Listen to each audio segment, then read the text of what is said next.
Арам дэвштэй нөлшил нэвтрүүлгийн шинэ дугаар та бүхэндээ хүрч байна. Өнөөдөр бид баялагын тэгш хуваарилалтыг хэрхэн хийх вэ сэдвээр ярилцгаар зочтой ороод байна. Тэгээд нэвтрүүлэгт хүрэлцэн ирсэн зочтой танилцуулъя. Улсын хурлын сонгуульд та бидний эслээс сонгон хайрхан дүүргийн 27 дугаар тойрогт нэр дэвшигч тулаг хүрэлцэн ирсэн байна. Улсын хурлын сонгуульд зөв хүн электорат эслээс нэр дэвшигч Сүхбаатар дүүргийн 24 дугаар тойрогт нэр дэвшигч Мөнх соёл хүрэлцэн ирсэн байна. Улсын хурлын сонгуульд Арслан намаас нэр дэвшигч Чингэлтэй дүүргийн 25 дугаар тойрогт нэр дэвшигч Баатар хүрэлцэн ирсэн байна. Улсын хурлын сонгуульд бие даан нэр дэвшигч Сонгон хайрхан дүүргийн 28 дугаар тойрогт бие даан нэр дэвшигч Мөнх чулуун хүрэлцэн ирсэн байна. Тэгэхээр өнөөдөр за мөн сонгуулийн хуулийн дагуу ихтгэлцээний зарчмаар явагдана. За нэг хүний асуултанд хариулах хугацаа 90 секунд байгаа. За хуулийн дагуу нэг хүн бол 90 секундэд хариулаад ижил тэнцүү хариулаад явна. За мөн одоо нэг хүнд ондоо биш ижил тэнцүү асуултанд хариулагдаад явахын зарчимтай байгаа. Тэгээд ер нь бол шодож явах хэрэгтэй байна. Гэхдээ нэвтрүүлгийн нүүд шийдэл нэвтрүүлгийн дүрм ёсоор одоо баруун гар талын хүнээсээ эхлээд эхний асуултаа тавиад явъя. За ер нь бол баялагын тэгш хуваарилт гэхээр баялаг гэхээр бид нар уул уурхааг л ойлгож байгаа. Өнөөдөр бол Монгол улсын дотоодын нийт бүтээгдэхүүний бүрдлийг харах юм бол одоо 30 орчим хувийг уул уурхаан салбараас олж ийн л да. Тэгэхээр яг одоо энэ уул уурхаан салбараас Монгол улсын эдийн засгийн хамааралтай байдал таны бодлоор хичнээн жил үргэлжлэнэ гэж бодож байгаа бай. Бид нар бас энэ яг баялагын талаарх ойлголтоо бас нэг цэгцэж одоо харахгүй бол өнөөдрийн хүртэл та хэллээ 30 орчим хувь нь бол эдийн засгийн нийт эдийн засгийн 30 орчим хувь нь бол одоо уул уурхаас шууд хамааралтай. Харамсалтай нь тэндээсээ одоо юу гэдэг иргэдэд наалдж байгаа наалдсан нь бол одоо үнэхээр хангалтгүй байгаа. Жишээлбэл одоо юу гэдэг гэр хорооллын одоо сонгон найрхан дүүргийн тийм ээ толгойд амьдарч байгаа хүмүүсийн гэрт баялагын хуваарилалт ямар нэгэн байдлаар очиж гин үгүй гэвэл одоо бүх хүмүүс бол үгүй гэж хэлж байгаа. Баялагын хуваарилалт хаагур яваад байна гэвэл энэ одоо талбай уртлаас одоо зайсангийн ам хүртлийн жижигхэн хэсэгт бол баялагын хуваарилалт явагдаад байгаа. Тэгэхээр бид нар бас энэ баялагын хуваарилалтад тэгэхээр одоо онцгой анхаарч юу гэхээр ялангуяа та бидний нэстээс бол энэ Монгол хүн өөрөө баялаг байх хэвээр. Тэгэхээр уул уурхаагаас оролдож байгаа тэр орлогыг иргэдтэй хүндээ яаж наах вэ? Ингэж нааснаар Монгол хүнийг одоо баялагын төвшөнд яаж аваачих уу гэдэг тал дээр одоо бодлогоо гаргаж нөгөө одоо улс төрийнхөө бодлогын чиглэлийг бас тодорхойлохгүй бол зөвхөн одоо нүүрсэл чухал, алт чухал, зэс чухал гэж явах юм бол бид нар бол бас нөгөө харамсалтай байдалд өнөөдрийн байдал орчоод байна гэж.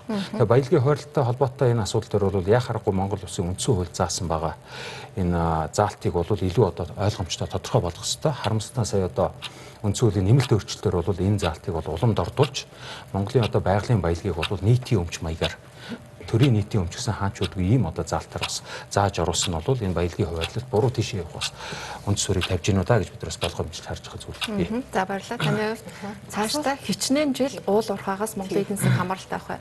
Тэгэхээр яг асуултад хариулахад цаашлаад энэ сэдврээ гүн орох байх гэж бодоод олон улсын санхүүгийн корпорациас хийсэн судалгаа байдаг. Тэрэн дээр Монгол улс бол ойрынхоо 10-аас 14, 15 жилдээ ерөнхийдөө уул уурхаагаас нэлээд хамаарна буюу одоогоор манай төсвийн гол орлогын 24 гаруй хувь нь уул уурхай буюу олборлох салбараас орж ирж байгаа. За экспортын 90% бас энэ салбар эзэлж байгаа. Мөн одоо цаашлаад төсвийн орлого төдийгүй бас зарцуулалт гол хувь нэмрэг оруулдаг. Гол нь хамгийн гол нь валют буюу гадаад одоо албан валютын нөөцийг бий болоход бас их чухал үүрэгтэй гэдэг ингээд маш олон давуу талууд байгаа. Тэгэхээр ойрын 10-аас 15 жил гэдэг чинь бас их урт хугацаа биш. Тэгээ байгалийн баялаг өөрөө бас шавхагддаг нөөц гэж үздэг. Тийм учраас яагаад бид нар өнөөдөр байгалийн баялагта маш их одоо санаа зовдөг вэ гэхээр нэг талаараа манай эдийн засаг маш эмзэг, энэ уул уурхайн салбараас маш их хамааралтай. Тийм учраас сайхан одоо хятадын зах зээл дээр боломж байгаа үед нэгэнт сайн төсвийн орлого олж чадж байгаа бол одоо төсвийнхаа зарцуулалтыг оновчтой өгөөчтэй хийх мөн нөгөө талдаа нэгэнт шавхагдах энэ баялагаас орж ирж байгаа орлогоо ирээдүйн хойч үедээ зөвөр хуримтлуулан аривжуулан үлдээх энэ хоёр чухал асуудал нэг дор зэрэгцээ оршдог. Энийг одоо зөв засаглахад маш их олон хүчин зүйлүүд хэрэгтэй. Үүний нэгэн сайн засаглал. Өөрөөр хэлэх юм бол бусад байгалийн баялагтай улсуудыг харахад засаглалын муугаас хамаарад нэг хэсэг нь маш их хөрөнгөчдөг, нөгөө хэсэг нь орлого гол. Таны хувьд за та бүхэндээ ороо мэндийг дэвшүүлье. За үндэсний баялагийг өрх болгонд хүртээе гэдэг ийм өрөөтэйгээр арчсан энэ удаагийн сонгуульд оролцож байгаа. Тэгээ Монгол улс бол байгалийн баялаг ариунтай улс орн. Гэтэл иргэдийн маань олон хэсэг нь одоо амьдралын доод амьдаргааны дунд түвшнээс доогуур орлоготой байна. Ингээнээр хэлэх юм бол хоёр хүн тутмын нэг нь одоо ядуурлын шугамд өртөх магадлал маш өндөр байна л да. Энэ юуг илэрхийлж ийм вэхээр генийн коэффициент гэдэг ойлголт байдаг. Энэ бол нийгмийн тэгш бус байдлыг илэрхийлж байгаа коэффициент бол жилээс жил одоо өсөж байна. Өөрөөр хэлэх юм бол баян ядуугийн ялгаа бол нэмэгдэж байна гэж бүгдээрээ ярьж байгаа. Энийг яаж зөв хуваарлах вэ? Хэрхэн байгалийн баялагаас хамааралгүй болох вэ гэхээр энэ шавхагддаг баялагийг хязгаарч шавхагддаггүй баялаг болгох ур чадвар боловсролд хэрхэн хөрөнгө оруулах вэ гэдэг асуудлаар өнөөдөр бид нэр тойрч ярина гэж ойлгож байгаа. Хэрхэн одоо хязгаарч шахагдахгүй аж үйлдвэр жижиг дунд үйлдвэрлэлийг хөгжүүлэх вэ гэдэг асуудлаар бид ярина гэж ойлгож байгаа л доо.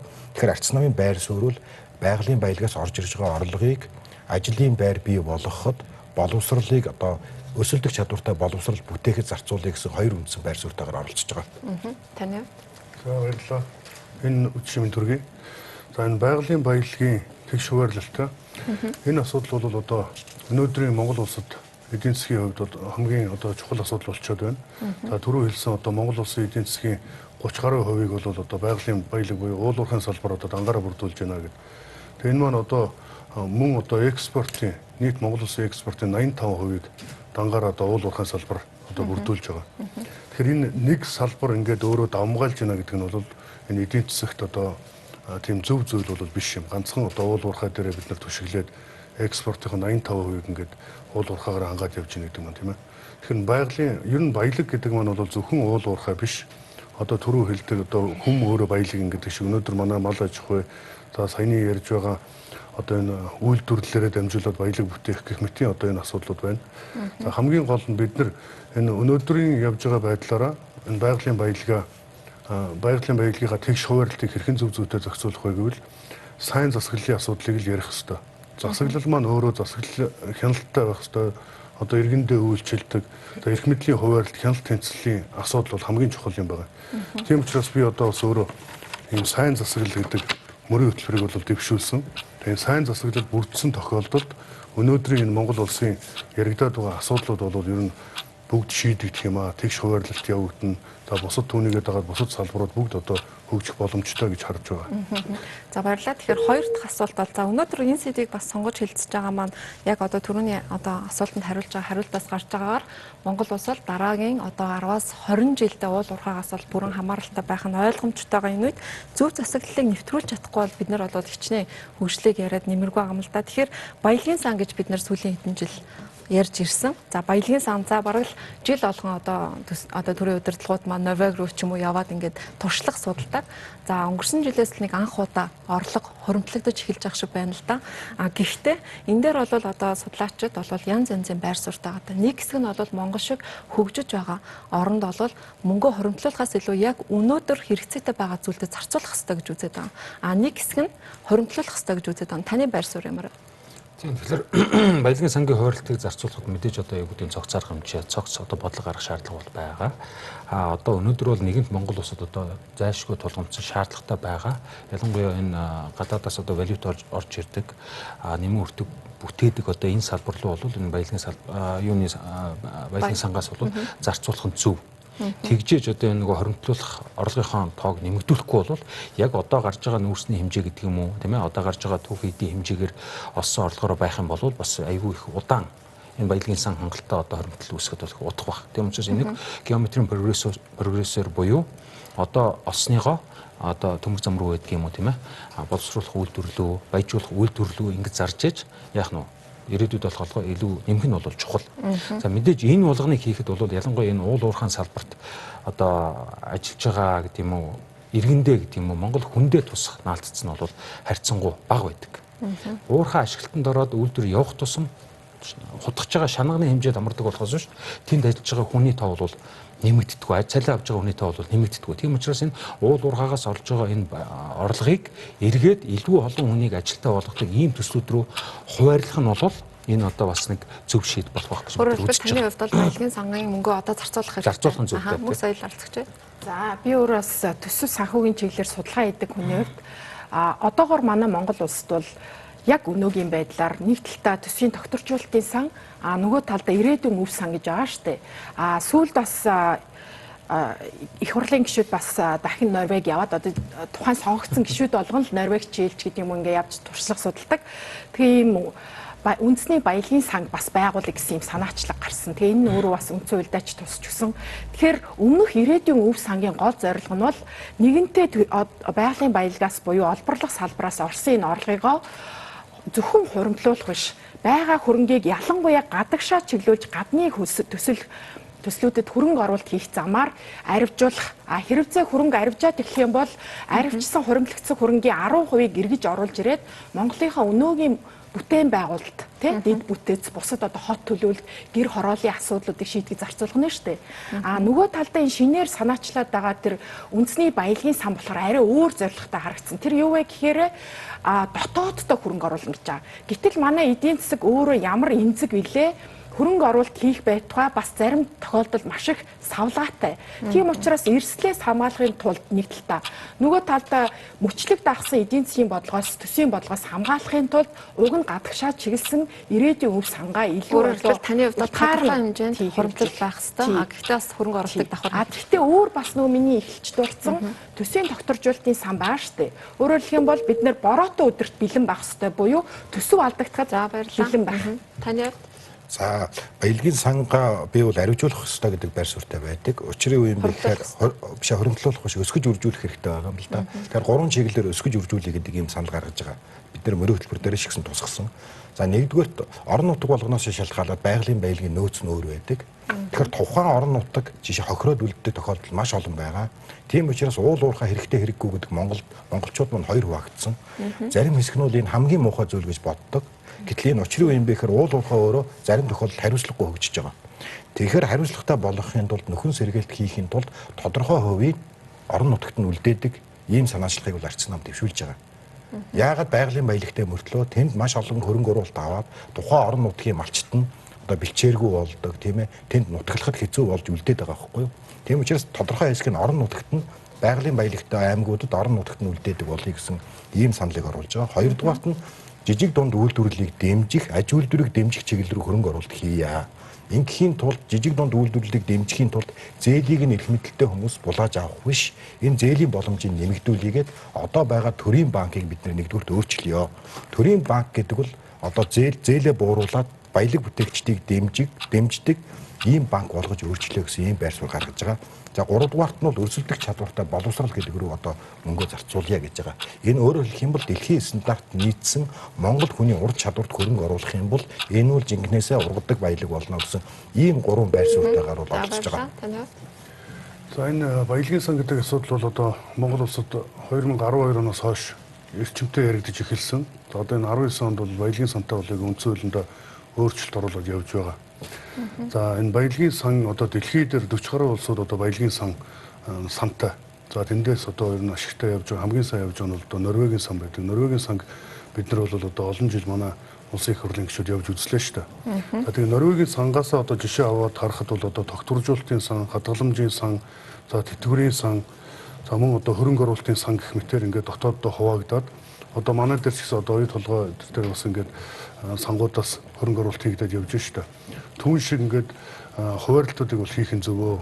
Ер нь мэдээж одоо өнөөдөр гинт эдийн засгийн хямрал боллоо гэхэд энэ тогтворжуулалтын сан бол байх ёстой. Тэтгэврийн сан маань мөн одоо ажиллаж байх ёстой. Гэх мэтээр энийг бол зөв зүйтэй зүйлд нь хуваарлт хийх ёстой. Зөвхөн одоо өнөөдөр ашигладаг юм уу те?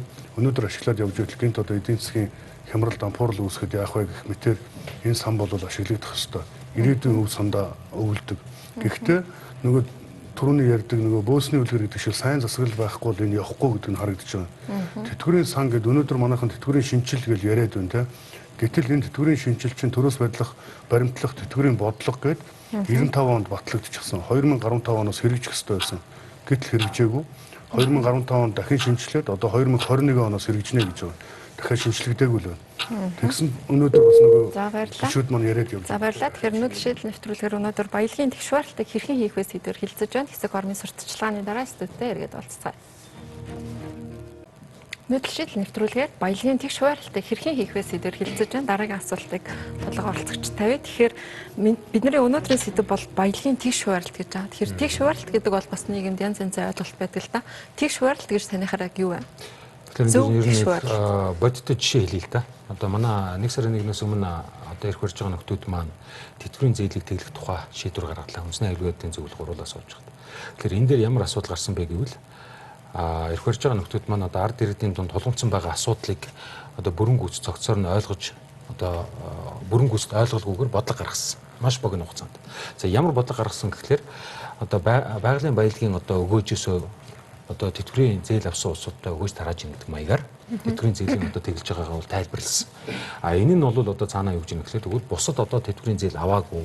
Нэг бол одоо тэтгэмжээр амьдардаг, нэг бол жирийн амьдарч байгаа 3 сая монгол хүнд бол одоо хүртээмжгүй зөвхөн одоо тэр нэг жижиг хэсгийг салгаж бодлого гаргасан ийм алдаатай бодлого гэсэн. Энэ бол нөгөө баялагын тэгш хуваарлалтыг яг иргэдээ бодож хүмүүсээ бодож хийж байгаа шийдвэрүүд энэ төрөлцгөөс бол гарахгүй байна гэдгийн тод жишээ.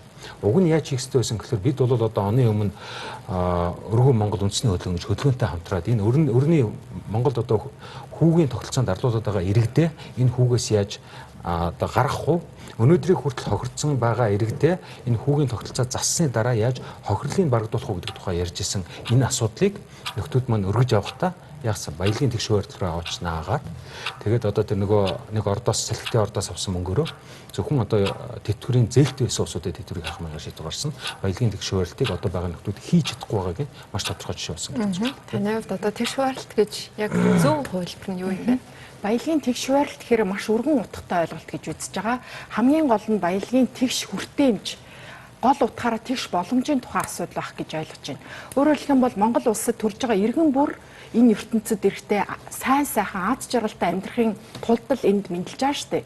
Гэтэл явцын дунд тухайн одоо эрх мэдлтнүүд шийдвэр гаргагчид бодлого боловсруулагчдын явуулж байгаа бодлогоос хамаарат нийгэм дэх альва ялгаа зөрүү ихсэх тусмаа энэ тэгш боломжийг арилгаж ийна л гэдэг нөгөө тусгал юм.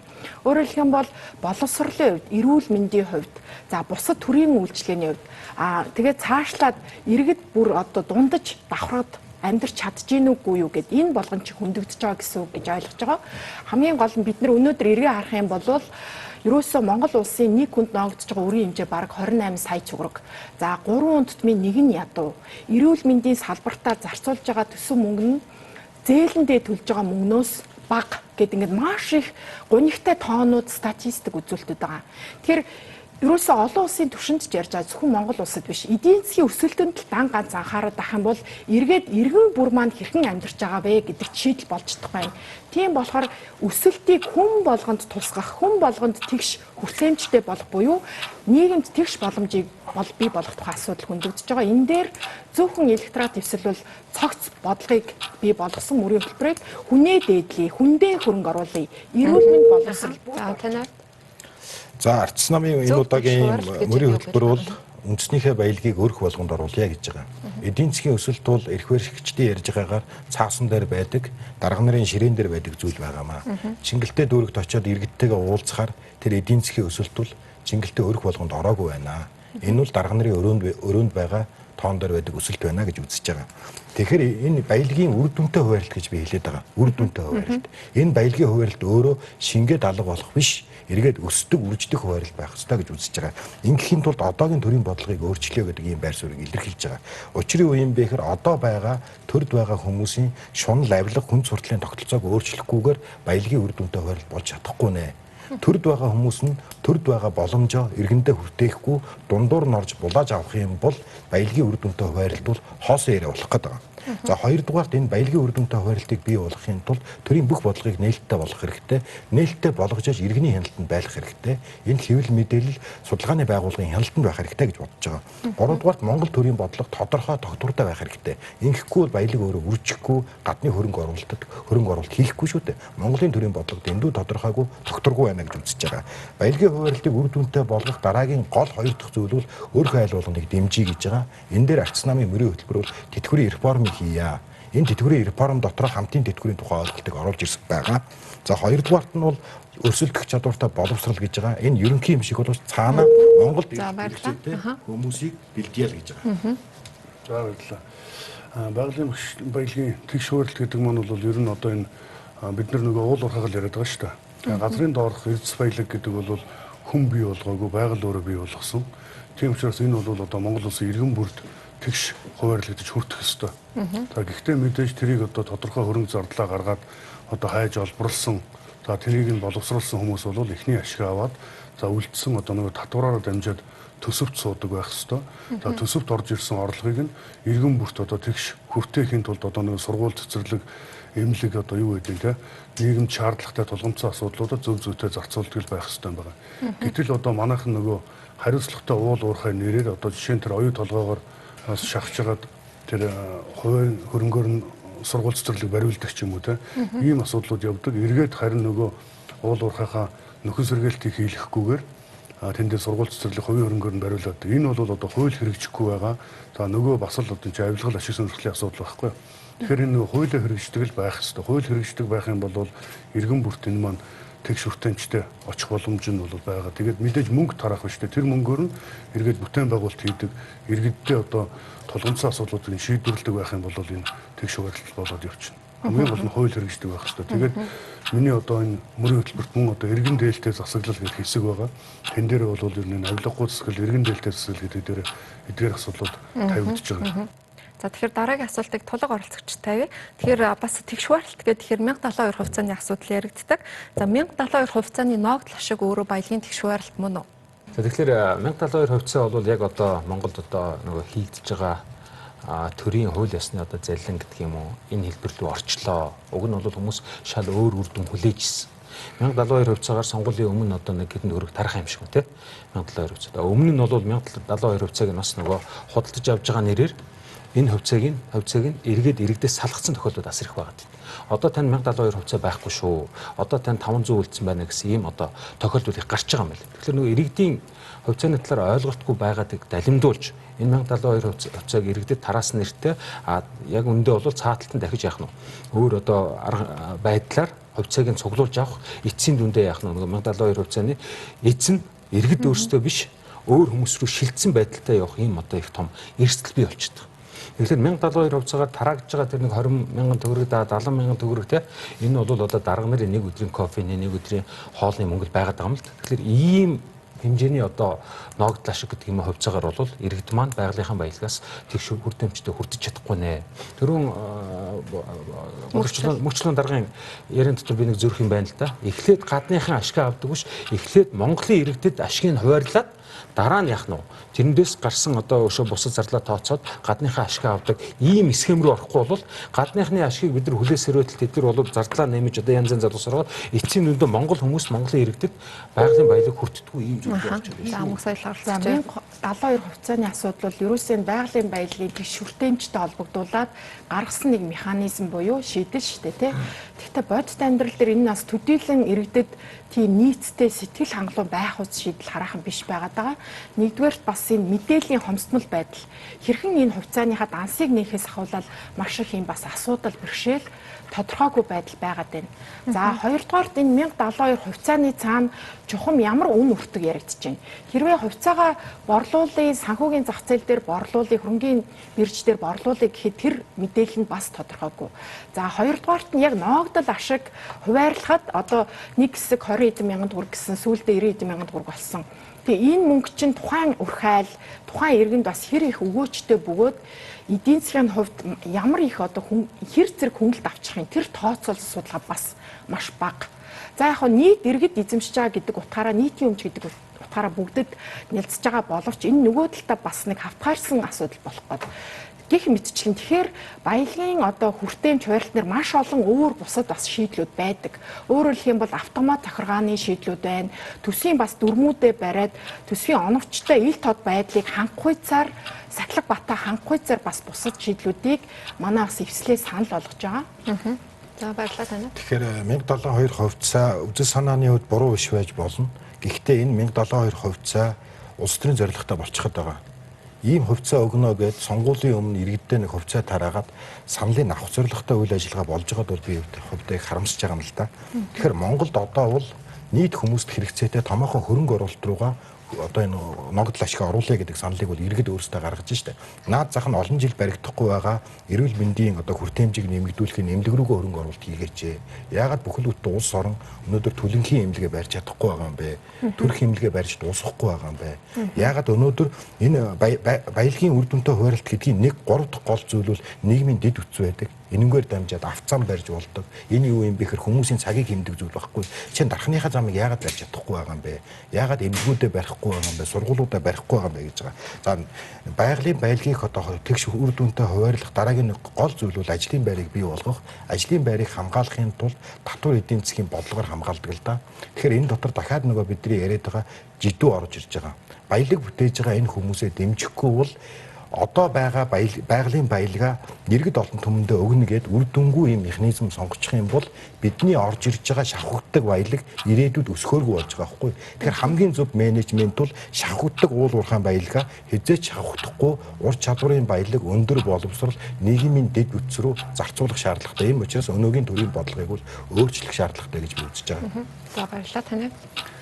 За 1072 хувьцаа гэдэг нь өөрөө юу юм те? Одоо хувьцаа иргэдийн эзэмшиж байгаа хувьцаа байна. Нөгөө талд нь одоо төрийн эзэмшил гэж байгаад байгаа. Тэгэхээр энэ бол бидний иргэдийн эзэмшиж байгаа хувьцааг төр шууд зохицуулдаг нь бол буруу юм а гэж харж байгаа. Нэгэнт хувьцаа эзэмшигчд байгаа бол хувьцаа эзэмшигчдээс санал асуугаад хувьцаа эзэмшигчдийн төлөөллөөр дамжуулаад тэр асуудлаа шийддэг байх хэрэгтэй. Санал ирэхгүй тий. Одоо жишээ нь Ардчилсан нам гэхэд 16 онд одоо сонгуулийн өмнө 300 мянга тараагаал явсан. Ардын нам одоо бас энэ асуудлыг ярьж байна тий. Одоо хувьцаа нэг ногдол ашиг өгнө гэсэн одоо өнөөдрийг хүртэл өгөөгүй 5 сарын 1-ээс өгөх ёстой байсан. За бодвол сонгуулийн өмнө өгөх байх. Тэгэхээр ийм байдлаар одоо энэ хувьцааг бидний юмар одоо өөрсдийг нь хуурдаг энэ байдлыг бол зогсоох ёстой. Үгүй гэдэг чинь алсын зорилго үгүй бол ойрын зовлон оршино гэдэг. Энэ бол яг л одоо Монгол улсад тулгамдчаад байгаа асуудал. Тэгэхээр энэ хувьцаагаараа бид нар цаашаага энийг ашиглаад үйлдвэрлэл үйлчлэгээ бол томоохон дэд үтсийн ажлуудыг хийгээд түүнээсээ гарсан ашигаасаа хувь хүртээд явж байгаа бол өөр. Өнөөдөр үнэхээр одоо энэ эдийн засаг маань ийм байхад тэрийгэ тараадаг нөгөө боломж биш халамж өгөөд өгдөг бол буруу юм байна. Тэгээд тулга дарга бас буруу ойлгосон юм шиг энэ уул уурхай гэдэг бол зөвхөн гадаадынх юм биш. Энийг олборлож байгаа монголчууд байна. Энийг хийж байгаа хөдөлмөрлсөн хүн мэдээ тэндээс хүмүүсийнхээ цалинд болгодог татвараа төлдөг байх хэрэгтэй гэдэг санаа юм шүү. За баярлалаа. Тэгэхээр дараагийн асуултыг тавиад тэгэхээр ер нь бол түрүүн бас мөнхчлэн оролцогчийн ярианд гарсан нэг зүйл байгаа. Одоо сүүлийн үед бол уул уурхайн компаниуд маань янз бүрийн сургууль барьж гин, цэцэрлэг барьж гин. За тухайн орон нутгийн гэрээний дагуу ч юм уу тийм ээ. Гэх мэтчлэн ингээд уул уурхайн компаниуд маань өөрөө төсөө хийх ёстой ажлуудыг хийгээд эхэллээ л дээ. Энэ нь өөрөө зөв үү? Нийгмийн хариуцлага мөн үү? Төрийн бодлого маань өөрөө буруу явж байгааг маш тод илэрлээ. Өөрөөр хэлбэл уул уурхай нийт монголчуудын баялаг мөн юм бол энэ бол одоо юу гэдэг нэгдсэн нэг одоо суугаар явах хэрэгтэй. Тэрнээс одоо юу гэдэг сумын засаг дарга нэг юм зүйл тэндээ ярьдаг тийм ээ. Аймаг нэг ярьдаг. Тэгээд улс нэг ярьдаг. Тэр олон эзэнтэй болоод ирэхлээр чинь нөгөө уул уурхайн компаниуд тэнийг биш учраас алин дээр нь илүү ажиллавал, алин дээр нь илүү бага зардал гарвал нөгөө дүртээ нь одоо ажиллахгүй байж болох уу гэдэг юм руу орчиж штэ. Тэгэхээр уул уурхайгаас орж байгаа баялагийг хүндээ яаж наах вэ гэдэг асуудал шүү дээ. Хүндээ яаж хамгийн шат хамжлахгүй шууд хүрэх арга нь бол иргэдийнхээ амьдрах орчныг сайжруулах асуудал байна. Одоо утааны асуудал гэдэг бид хот суурин газар бүгдэнд нь ярьж тий. Тэр бидний та бидний эвсэл Монгол Ардын эвсэл намаас одоо санд болгож байгаа мөрийн хөлбөр дотор бол орон сууцны асуудлыг бид нар одоо 12 он 16 20 оны бүх сонгуульд оруулж явдаг. Тэгэхээр орон сууцнд оруулах асуудлыг бид нар яриад тэгэхээр та нар одоо попперчин хүнийг одоо юу гэдгийг өөрчлөгөөгүй хөвгөө орон сууцд оруулах болдгүй гэдэг юм яриад байгаа. Ингээд л яг орон сууцны ардталт нь юу вэ гэхээр иргэдэд ажилтаа болох асуудал яригдж байгаа байхгүй. Тэгэхээр уул уурхайгаас өнөөдөр орлого олж байгаа бол хамгийн түрүүнд иргэдэд аятаа тухтаад эрүүл саруул таатай орчин амьдруулъя гэвэл энэ барилга бүтээн байгуулалтын салбар руу яаралтай одоо хөрөнгө оруулалт хий. Барилгын салбар маань өөрөө онцлогтой салбар. Барилгын салбар руу оруулж байгаа 100 төгрөгийн 80 төгрөг нь дотооддоо үлддэг салбар байхгүй юу? Ямар машин хөдөлж аваад гадагшаа гаргаж байгаа шүү. Тийм учраас энэ салбар руу оруулах замаар хоёр асуудлыг зэрэг шийдэж болж байгаа. Ажлын байрны асуудал, аятаа тухтай амьдрах асуудал.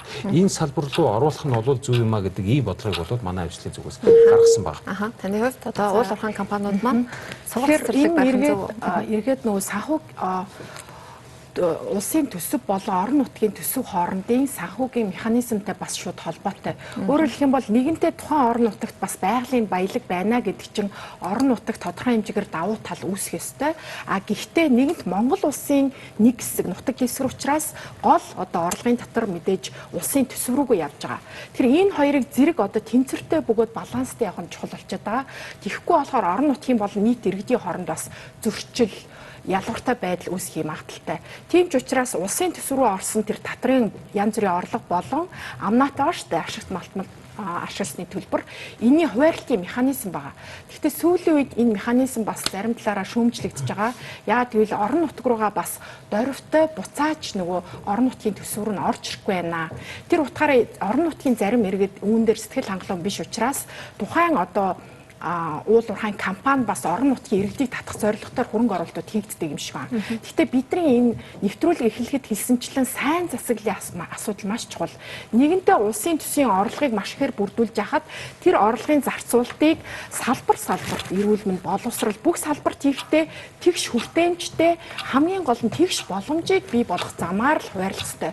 Үүнд нөгөө орон нутгийн хөгжлийн сан хамаарна, сум хөгжлийн сан хамаарна, бусад энэ жижиг дунд үйлдвэрлэлийг дэмжих ингээд бүх сангуудын нэг тод нээлттэй байдал төсвийн сахилга бат маш чухал асуудал учраас манай эслийн мөрийн хэлбэрт бас зохицуулах хэрэгтэй. За энэ дээр бол маш тодорхой заалтыг арчс намын мөрийн хэлбэрт оруулсан. Юу юм бэ гэхээр орон нутгийн иргэд нь уул уурхай дээр байж идэг боловч төсөвд маш их мөнгө төвлөрүүлдэг боловч иргэд өөрсдөө хохирж үлдэж байгаа тохиолдлууд маш их байдаг. Бичээргүй болдог, амьдрах орчноо алддаг.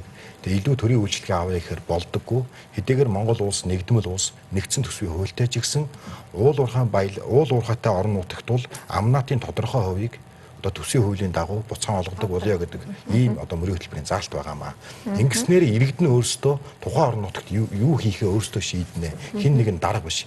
Ингээд иргэд нь шийдэхгүй болохоор иргэдийн саналыг татах зорилгоор тухайн уул уурхайн байгууллага тэнд төсвийн хууль зөрчөөд ямар нэгэн сургууль эмнэлэг бариад байгаа байхгүй юу? Улсын төсвийн хуулиар одоо нийгмийн байгууллам сургууль цэцэрлэг барихыг бол одоо төсвийн хуулиар улсын хурлын гишүүн шийдэ явдаг төсөвтөө захирагдах ёстой. Тэгэхээр нэг зүйлийг энд онцолж хэлмээр байгаа. Бид дөрвөлээ хэлээд байна. Монгол улс хөгжиж гэвэл нэгдүгээр гаргаж байгаа хуулиа чанд мөрдөх хэрэгтэй. Хуулийн хэрэгжилт ерөөсөй байхгүй болчиход байгаа байхгүй. Тэгэхээр нэгдүгээр хуулийг хэрэгжүүлээ гэж байгаа. Хоёрдугаар би нэг зүйл хэлэх гээд байгаа. Энэ бүх зүйлийг орон сууцны бодлого гэдэг бол бас тийм зөв зүйл биш ээ. Орон сууцны бодлогыг дагаж бол ажлын байр бий болно. Гэхдээ манай Чингэлтэй дүүрэг, Сүхбаатар дүүргийн гэр хорооллын иргэд бол хашаандаа сайхан амьдрий, халуун хүйтэн ус дэд бүтцийн үргээд өгчих. Бид нар амар тайван амьдрья гэдэг ийм хүсэлт бол байгаа. Тэгэхээр Улаанбаатар хотын 200 мянган өрхтөөр бол бид нар гэр хорооллыг 3 хувааж үзэж байгаа. Өндөр орон сууц барих бүс, хашаандаа сайхан амьдарч болох бүс гэдгийг бүсчилж байгаа. За баярлалаа тань. За би бол түрүү байр суурь ерөнхийдөө илтгэсэн байгаа. Энэ байгалийн баялагын бүх орлого бол татварт төвлөрөх ёстой. Тэр нөгөө тэндээс орж ирж байгаа орлого нь. За тэгээд татварт одоо юу юм байгалийн баялагын бүх орлого гэдэг нь юу гэхээр үйл ажиллагаанд тавьсан татвар байна, роялти тэ. Энэ бүгд нийлээд улсын төсөвт төвлөрөөд улсын төсвөөс нэгдсэн бодлогоор түүнийг зохицуулдаг. За үнэхээр одоо байгалийн баялагтай газруудаа бол сая амнаатаасаа ингээд хуваарилдаг байх хэвээр, орон нутгийн хөгжлийн сангаадаа ахиу хуваарилдаг байх хэвээр гэдэг ярьж байна. Ийм байдлаар хуваарилагдах хэвээр. Түүнээс биш ер нь авилгалын тухай хууль дээр ашиг сонирхлын зөрчлөөс урьдчилан сэргийлэх тухай хууль дээр хувийн хвшлэр альва одоо үйл ажиллагаа хийлгэхийг бол хориглосон байдаг. Гэтэл тэр байгууллага тэнд одоо сургууль цэцэрлэг барьж өгснөөрөө нөгөө иргэдийн амыг нь хаадаг, иргэдийн одоо дургуутслыг зогсоохын тулд, намжихын тулд ийм асуудал хийж байгаа нь бол буруу юм аа. Энийг бол бүрэн зогсоох ёстой. За тэгээд ингэхийн тулд яг л нөгөө хуулиар дагдаг байх ёстой байна. Тэгээ энэ одоо манай намуудын яриад байгаа олон хөтөлбөрүүд байгаа. Ийм одоо орон сууцтай болгоно, одоо цалингийн доод хэмжээг ийм болгоно ч гэдэг юм уу те. Энэ асуудлууд ч гэсэн одоо хэрэгжихийн тулд энэ засаглалын асуудал шийдэгдэхгүй бол хэрэгжихгүй. Нөгөө л яриад байдаг одоо манай очрот ерөнхийлөгч маань ингээл дээлэндээ газрын тас арчаал одоо Азийн 5 дахь оруулна гэж хэлсэн, метротой болно гэсэн бүгд хэрэгжээгүй. Яагаад гэвэл энэ засаглалын асуудлаас болоо шийдэгдэхгүй байна. Засаглалын асуудал шийдэгдвэл энэ хүмүүсийн ярьж байгаа мөрийн хөтөлбөр бүгд хэрэгжих боломжтой тооцоо судалгаатай. Хамгийн гол нь засаглал маань одоо сайн биш байна, улс төржиж байна, хит одоо нам давж халаас илгээ явж энэ бүгдээс болоод. За баярлалаа. Тэгэхээр нүүдэлшээл нэвтрүүлэг баялагын тэгш хуваарилалтыг хэрхэн хийх вэ сэдвээр хэлцэж байна. Тэгээ эсэг хормын сурталчилгааны дараа студидтэй эргээд уулзцгаая. Өнөөдөр шийдэл нэвтрүүлгээр баялагын тэгш хуваарилалтыг хэрхэн хийх вэ сэдвээр бэтгэлцэж байна. Дараагийн асуултыг Баатархан оролцогч тавиа. Тэгэхээр манай ашигт малтмалын тухай хуульд бас нэг маргаантай заалт байдаг. Үүнийг бол бид нар сүүлийн бас нэлээдгүй олон жил одоо хоёр тал ингэж хуваагдж ирсэн 34% асуудал байдаг. Стратегийн орд газарт таны хувьд бол энэ одоо төр өөрийн одоо нөөцөөр илрүүлсэн ордод 34%-ийг одоо эзэмшиж болно гэдэг заалтад ямар байр суурьтай байдаг вэ? Би бол төр гэдгийн цаана юу гэж ойлгох вэ гэдгээс шалтгаалаад байгаа. Төр гэдгийн цаана одоо Монголын нийт ард түмэн байна гэж боддог. Монголын нийт ард түмэн байгаа учраас төр тодорхой одоо ард түмэн тодорхой хувийг эзэмшиж болно гэдэг байр суурьтай байдаг. Яг 34 гэдэг тоо өөрөө их маргаантай тоо байдаг л да. Би нэмээд хэлэхэд одоо яг энэ асуудлаар оюу толгой 5 толгой асуудал яригдж байгаа шүү дээ, тийм ээ. Тэгэхээр оюу толгой 5 толгой асуудал дээр би ч гэсэн бас энэ нэвтрүүлэгт орохоос өмнө бодож ирсэн юм. Юу гэж бодож ирсэн бэ гэхээр оюу толгой 5 толгой асуудлыг сонгуул болгоны өмнө ярьдаг. Ямар ч нам олох болоо шийдвэр гаргадаггүй. Тэгэхээр Монгол улсад байна шүү дээ. Ерөөсөө гадныхан ч юм уу хэн нэг нь болохгүй байгаа юм биш. Монголын төрөөр хариуцлахгүй байгаа байхгүй юу? 65 суудлаа өгөөд одоо энэ гэрээ мэрийг өөрчлөх юм байвал өөрчлөөч гэдэг. Ард иргэд бол оюу толгойн гэрээг өөрчлөөч гэдэг хүсэл тавьж байна. За би ч гэсэн хувьдаа өөрчлөх шаардлагатай маш олон зүйл байна гэж харж байгаа. Гэтэл ингээд улсын хурал дээр хараад 4 жил энийг өөрчлөмөр байна гэдэг байгаа байхгүй юу? Тэгээ өөрчилж өгдөггүй эрх мэдлийн нөхөр. Тэгэхээр одоо бол би юу хэлэх гэж байна нөхөр үнэхээр энэ уул уурхай гэдэг бол ийм улс төрчсөн сэдв болчлоо. Энийг улс төрчлөлтөөс гаргахын тулд Монгол улс өөрөө энэ одоо улсын хурал шиг байхгүй бол цаашдаа төрийн бодлого их тодорхойгүй болчихсон. Яг хэн засаглаад байгаа нь мэдэгддэггүй. Засгийн газар, улсын их хурал, ерөнхийлөгчийн институт, бусад институт ингээ холилдчиход байгаа байхгүй. Тэгэхээр бидний байр суурь бол ерөөсөө Монгол улс бол парламентын засаглалтай байх хэвээр.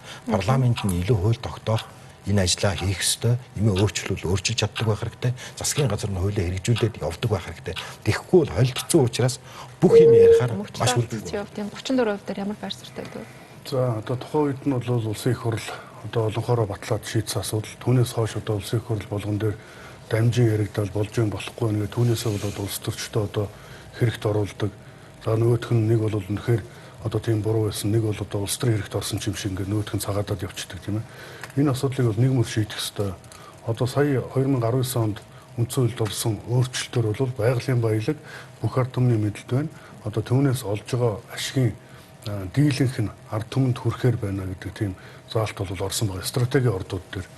Тэгэхээр энэ дээр юу гэж харагдаж байна гэхээр 34% гэдэг маань одоо дийлэнх нь бол биш байгаа байхгүй. Тэгэхээр тэндээс олж байгаа орлогын дийлэнх нь ард түмэндээ хүрдэг ард түмнийхээ одоо нөгөө мөнгөн юугаар хэлбэрээр тараагдах биш шүү дээ тийм ээ. Эргээд хүртээмж нь ард түмэндээ ирдэг байх хэрэгтэй гэж үзэж байгаа учраас одоо стратегийн ордууд дээр бол 34%-аас одоо дээш нь өсгөж байж ард түмэндээ эргээд ач холбогдол нь үр дүн нэрдэг болно гэж харж байгаа. Өөрөөр хэлбэл та 34 дээр нэмээд дахиад нэм хувь нэмэх хэрэгтэй. Стратегийн ордууд дээр бол одоо тэр ордоос бол ерөнхийдөө шалтгааллах хэрэгтэй л доо хичнээн их ажиллагаа орох хэрэгтэй, хэр их зардал гарах хэрэгтэй тийм. Яг одоо үнэхээр энэ стратегийн ач холбогдолтой ордууд гэж үзэж байгаа бол 34% дээр нэмж байж эргээд одоо иргэндээ илүү их одоо ашиг нь ирдэг байх гэсэн үг шүү дээ. Иргэн бүрт илүү ашиг ирэхийн тулд 50 дээр нэмэх нь 1% нь одоо иргэндээ ашиг болж ирэхийн тулд энийг бол өсгөх хэрэгтэй. Мэдээж оюутлага маань бол стратегийн орд. Одоо үндсэн хуулинд өөрчлөлт орсон юм чинь түүнийг л одоо мөрдөж явах хэрэгтэй. За тань. Тэгэхээр стратегийн орд гэдэг утгаараа нөгөө талдаа Монгол улсын төсвийн орлогод маш их ач холбогдолтой ийм орд газар учраас маш одоо иргэд бүр хүртэл анхааралтай ажилладаг шүү дээ.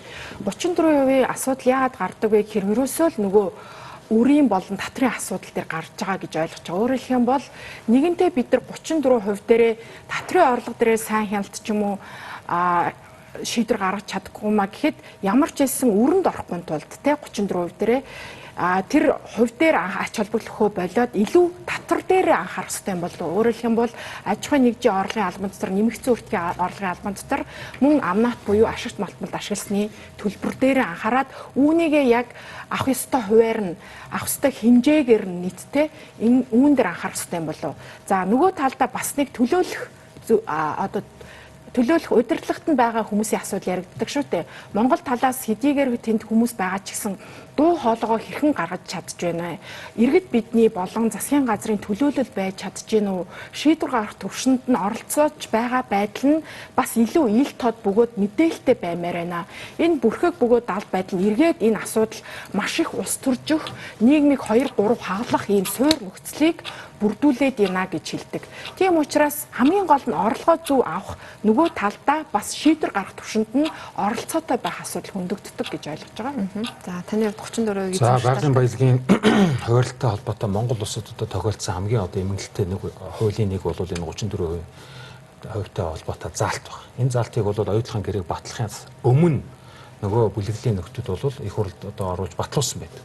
Одоо энгийнээр бодоод үзье л дээ. Өөрийнхөө баялагын одоо тодорхой 34-өөс дээш үе эзэмших болохгүй гэдэг маягийн заалт байхгүй юм чинь.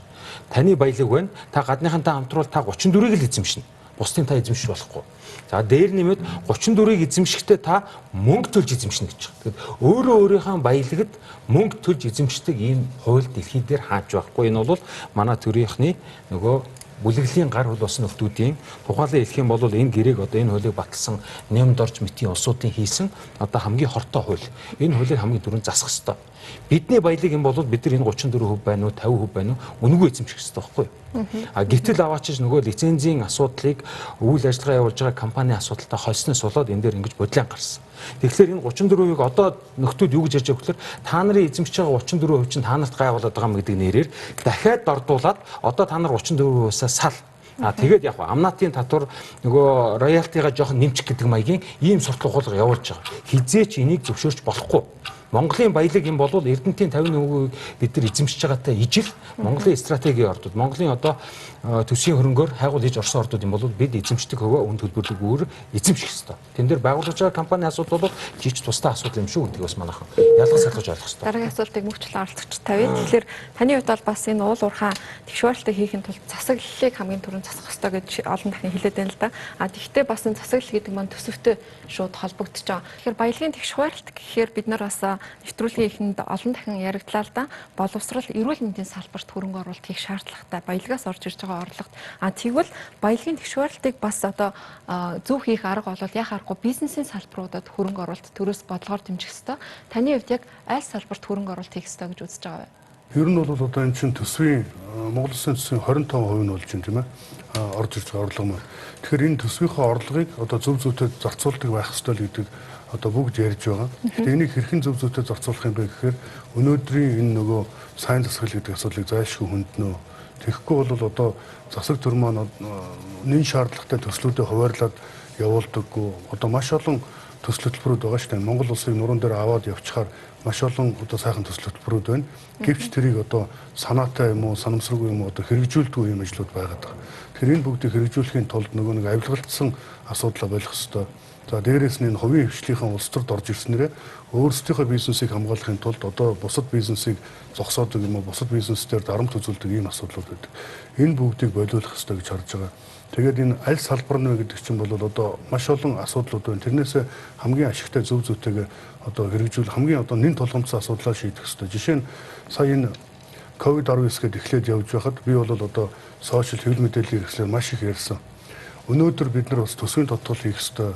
Сумдуудад 41 суманд 2-2 мянган хүнтэй одоо 41 суманд соёлын төв барьж байхын оронд өнөөдрийн энэ нөгөө 300 ортой их хүүхдийн эмнэлгийг нь барья гэдэг ч юм уу тийм.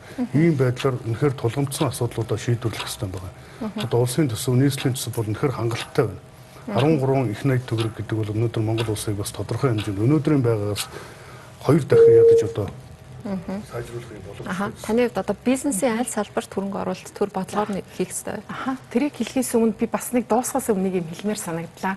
Ер нь бол энэ олборлох салбар, уул уурхай салбар ил тод сайн засаглал зөв одоо хүртээмжтэй хуваарилтыг хийхин тулд юу чухал вэ гэхээр нэгдүгээр иргэдийн оролцоо, хоёрдугаарт нээлттэй байдал буюу улмаар хяналт, иргэдийн хяналт сайжирна, гуравдугаарт ерөөсөө ямар нэгэн хулгай орохгүйгээр л тийм шийдлийг гаргах. Өөрөөр хэлэх юм бол энд сууг ил тод тусмаар шийдэл сайн гарна. За зөвхөн электорат эвслийн хувьд бол ерөөсөө энэ уул уурхай орлого их орж ирж байгаа энэ 10 гаруй жилүүдэд эдийн засгаа маш сайн төрүүлжүүлэх ёстой. За юуны өмнө аялал жуулчлал, хөдөө аж ахуй газар тариалан тэгээ цаашлаад Монгол залуучууд бол ерөөсөө өндөр технологийн стартап компаниудыг олноор бий болгож байна. Тэдрийгээ дэмжсэн бас санхүүгийн их усэр, зээлийн баг хүүтэй хувьтай ийм сангаар дамжуулаад үүнийг бас дэмжиж өстэй. Өөрөөр хэлэх юм бол олон салбарууд байгаа. Мэдээж эдийн засгийг төрөлжүүлэхэд нэг талдаа ажлын байр, нөгөө талдаа бусад салбаруудтайгаа ялангуяа уул уурхай салбартайгаа өрсөлдөх чадвар бүхий тийм салбаруудыг гаргаж ирэхгүй л ихэнх боловсралтай хүмүүс манаас заримдаа энэ салбар руу явцдаг шүү дээ, уул уурхай руу. Тэгэхээр бусад салбарыг ажиллах хүчнийг татах тийм өрсөлдөхүйц болгохоос анхаарах гэж хэлж байгаа. Тэгэхээр цаашлаад мэдээж ерөөсөө Монгол хүмүүс бол 3 сая ч гэсэн 3.3 сая ч гэсэн үүнийг бүр олон хүнтэй улс мэт бүтээмжийг сайжруулах, зах зээлээ тэлж өгөхөд л анхаарсан юм эренбэлсэн салбаруудыг дэмжиж өгөхөр юм цогц бодлого орсон байгаа. За таны уул уурхайн салбараас орж байгаа орлогыг одоо аль салбар руу илүү эхэлж оруулах одоо үр дүнтэй гэж байна. Тэгээ энийг хэлхээс өмнө би бол уул уурхайн салбарт байгаа хулгайг нэгдүгээр зогсоомор байна. Асар хэмжээний хулгай байгаа нь бол одоо энэ хил хаагдсанаас хойш бол маш тодорхой илэрч ин л да. Жишээлбэл Монгол банкнд тушааж байгаа алтны хэмжээ хил хааснаас хойш бараг 10 дахин өсчлөө шүү дээ. Тэгээ эн чинь юу хэлээд байна гэхээр хил хаагаагүй ах үед бол 90% нь нийт Монгол олборлож байгаа алтны 90% нь нөгөө мэрэгжлийн хэлтийн байцаагчны оймсон дотор тийм ээ доллар болоод явж байгаа байхгүй. Тэгэхээр энэ байдлыг тасан зогсоохгүйгээр бид нэг жоохон олдсон уулуурхайн орлогыг одоо тийшээ ийшээ орно гэж ярьдаг бол бас өрөвдөлтөө гэдэг юм аа харамсалтай асуудал. За энийг орлогоо ингэж нэмэгдүүлсийн дараа мэдээж хяналтаа тавина. Манай мөс соёл маань бас зөв хэлж ийн өрөвлөд ил тод ийм болгоё. За ийм болгосныхаа дараа яах вэ гэхээр манай дарга нар бол тэгээд нь шүү дээ одоо аялал жуулчны салбарыг хөгжүүлэх гэж байгаа учраас их том хөшөө яриад байна. Биш юм аа. Эхлээд хүндээ наалдаг салбар руу хийя. Бидний яриад байгаа тэр орон сууцны хөтөлбөр гэдэг бол 450 мянган айлын орон сууц барихад төдий хэмжээний одоо ажлын байр бий болох гэдэг. Энэ ажлын байр гэдэг чинь эцсийн дүндээ хамгийн түрүүнд хүндээ наалт нь үр дүн. Орон сууцаа барьсны дараа тийш олон орон сууц өрчлөөр ажил хийсэн бүгдээ орон сууцнд орох болцоо гарчиж байгаа. Энд чинь залгаад яах вэ? Нөгөө утааны асуудал, утааг дагаад яах нь эрүүл мэндийн асуудал гэдэг ингээд цогцоор шийдэх болцоо байгаа юм. Ахмад бие маань энийг шийдэж чадчихсан. Дархан Эрдэнэт багнуур хөтлөхөд маш олон хотуудыг барьж чадчихсан тийм. Бид яагаад энэ хийж чадахгүй вэ? Тэгэхээр ийм том бүтээн байгуулалтын хөтөлбөрлөө эхний ээлжинд оруулахгүй бол тэнд өргөж байгаа хүнд үлдэрийг барьж дуустал. Өрх маань ядаж. За баярлалаа. Батархой оролцогчдоо. За бид нар хоёр зүйлийг яриад байна. Нэгдүгээр уул уурхайхаас орж ирж байгаа одоо орлогыг үр дүнтэй хуваарлахын тулд бизнесийн ямар салбарт оруулах вэ гэж ярьж байгаа. Тэгэхээр бизнесийн салбар талаасаа би хариулъя гэж бодож байна. Нэгдүгээрт нь бол би төмөр зам эрчим хүчний салбарт хөрөнгө оруулалт оруулах шаардлага байгаамаа. Монгол бол өөрсдийн газар зүйн байршил бол далайд гарцгүй боловч дэлхийд гарцтай ийм газар зүйн байршилтай гэж үзэж байгаа. Оросын холбооны улс бүгд найрамдах хятад ард улс хоорондын худалдаа бол жилээс жилд өсөж байгаа. Энийг холбосон бид нэр мега төмөр зам, талын зам төслийг эхлүүлэх шаардлага байгаамаа.